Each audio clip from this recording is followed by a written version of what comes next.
Bonjour, je m'appelle Julian Ibarra, c'est ma troisième année à l'ENSI. Avant ça, je suis sorti d'un bac général en Équateur, dans un lycée français en Équateur. Et juste après ça, je suis venu m'installer à Paris pour l'ENSI.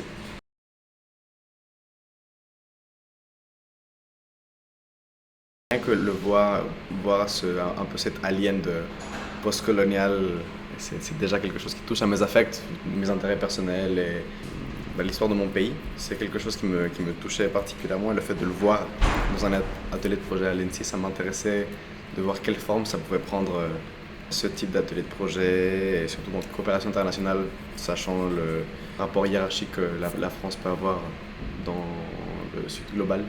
Ça m'intéressait de voir qu'est-ce que ça pourrait donner.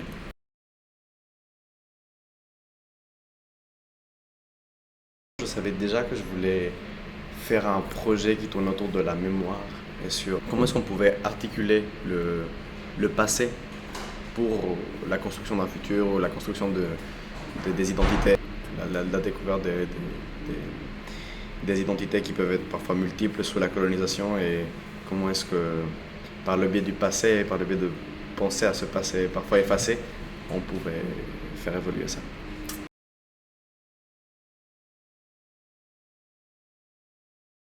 Les deux étaient assez attirants par plein de raisons différentes. Une approche plus plastique et l'autre une approche beaucoup plus de médiation de cet outil du LIDAR. J'ai choisi finalement la Thaïlande.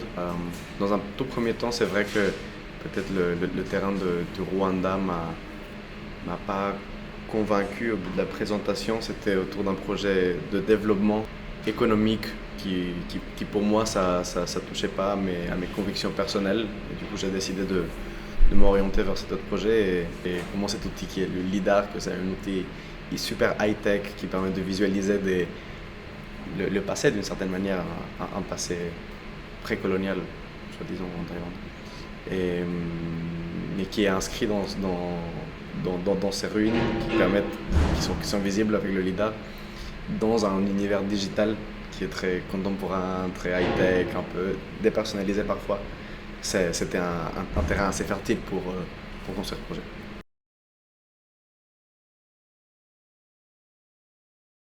Je suis en train de travailler avec Camille Dessenois. Vous allez sûrement voir un autre petite interview avec elle. Et on propose une balade dans des sites avec un intérêt archéologique, de sites qui n'ont pas encore été découverts, que juste on sait qu'il y a des ruines juste grâce à les images LIDAR. Et avec un GPS et des outils d'observation, on va venir documenter ces balades avec des petites lignes qui vont polluer, si je peux dire ça, les nuages des points du LIDAR pour venir un peu marquer comment est-ce que les gens qui habitent ce territoire le transitent et l'habitent.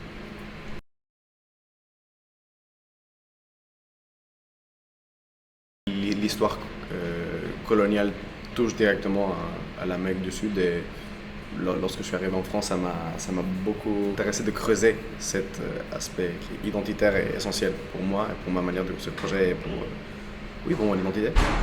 Et du coup, ça touche aux affects dans plein de niveaux. C'est déjà mon histoire personnelle, mon vécu personnel. J'ai la famille qui a vécu en France, équatoriens qui se sont rencontrés en France. Du coup, il y a déjà cette approche assez et qui présente un peu l'Europe et la France en particulier comme un peu un idéal et du coup vouloir déconstruire ça et ça a été toujours un peu une volonté et de mes parents et de moi-même un peu par héritage.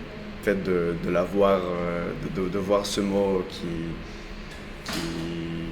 vient aussi faire partie de cet atelier de projet, ça m'a fait bizarre depuis le début, mais c'était assez touchant de voir une pensée plus frontalière, une pensée plus moins hégémonique dans le discours du design, ouais, dans la pratique du design à l'ENSI.